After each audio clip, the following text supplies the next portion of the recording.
योगी ने हर पहलू पर गंभीरता से विश्लेषण किया। इस प्रक्रिया में संगठन और सरकार को मजबूती से एक मंच में लाकर चुनाव में जीत का मंत्र दिया। साथ ही यह संदेश कार्यकर्ताओं को भी देने की कोशिश की गई कि लोकसभा के नतीजों की मायूसी को छोड़कर नए हौसले के साथ इन चुनाव में पार्टी को जिताने के लिए काम करें। कहीं न कहीं यह संदेश दिया गया कि लोकसभा के चुनाव में विपक्ष के संविधान को लेकर भ्रामक प्रचार से बीजेपी का नुकसान हुआ, लेकिन अब मतदाता वास्तविक स्थिति को समझ गए हैं। कार्यकर्ताओं को घर घर जाकर मतदाताओं से जुड़ने के लिए प्रेरित किया है। सीएम योगी का फोकस पन्ना प्रमुख पर सबसे ज्यादा है। उनका कहना है कि पन्ना प्रमुख चुनावी रणनीति को कामयाब बनाते हैं, यही मतदाताओं को बूथ तक ले जाते हैं, इसलिए इनकी तैनाती जल्द से जल्द की जाए। उन्होंने पन्ना प्रमुखों की प्रशिक्षण की बेहतर व्यवस्था के लिए निर्देश दिए।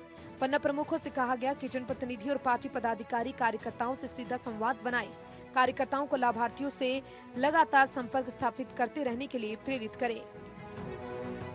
सीएम योगी आदित्यनाथ उपचुनाव को लेकर मंत्रियों के लेवल पर भी समीक्षा बैठक कर रही है। 10 विधानसभा सीटों पर 30 मंत्रियों की टीम को उतारा गया।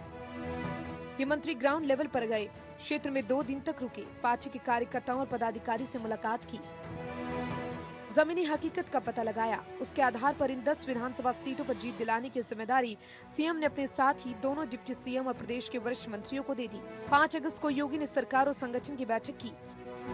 उन्होंने अयोध्या की मिल्कीपुर अम्बेडकर नगर की कचहरी सीट की जिम्मेदारी अपने पास रखी। दोनों डिप्टी सीएम को भी 2-2 सीट का जिम्मा दिया।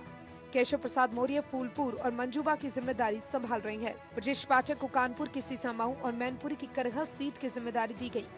मुख्यमंत्री योगी ने 4 सीट की जिम्मेदारी संगठन को भी दी। 2 सीटों की जिम्मेदारी प्रदेश अध्यक्ष भूपेंद्र चौधरी को दी। 2 का जिम्मा संगठन महामंत्री धर्मपाल सिंह संभाल रहे हैं। भूपेंद्र चौधरी को मुजफ्फरनगर की मीरापुर और मुरादाबाद की जिम्मेदारी मिली है। धर्मपाल सिंह को अलीगढ़ की खैर और गाजियाबाद की सदर सीट की जिम्मेदारी दी गई है।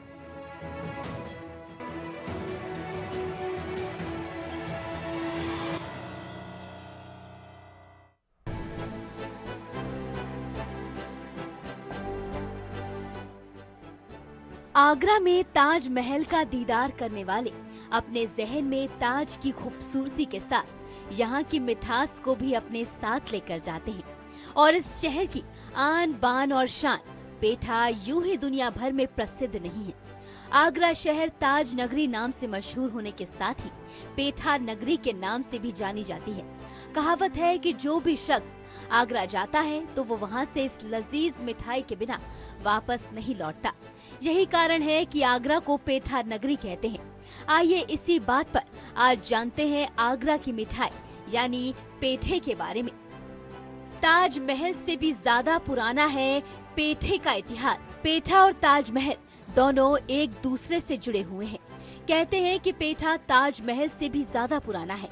इतिहासकारों के अनुसार 17वीं शताब्दी में जब शाहजहां ताजमहल का निर्माण कर रहे थे तब उसके निर्माण में लगे कारीगर रोजाना एक जैसा खाना खाकर उकता गए थे। तब इससे निजात पाने के लिए पेठे की मदद ली गई। गर्मी में मजदूरों के लिए सस्ता और तुरंत एनर्जी देने की वजह से पेठा आगरा की शान बन गया। ताजमहल का निर्माण 1653 में खत्म हो गया। तब पेठे के कारीगरों ने इसे अपना बिजनेस बना लिया और उसके बाद से ही पेठे की मिठास पूरे देश में फैल गई और इसे पूरे देश में बनाया और बेचा जाने लगा।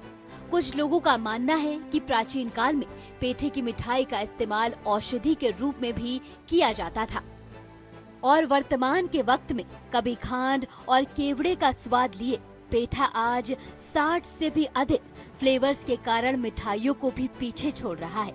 ग्लोबल मार्केट में बड़ी पेठे की डिमांड के चलते आज करीब पेठे का दैनिक कारोबार 2 करोड़ रुपए से भी अधिक पहुंच चुका है।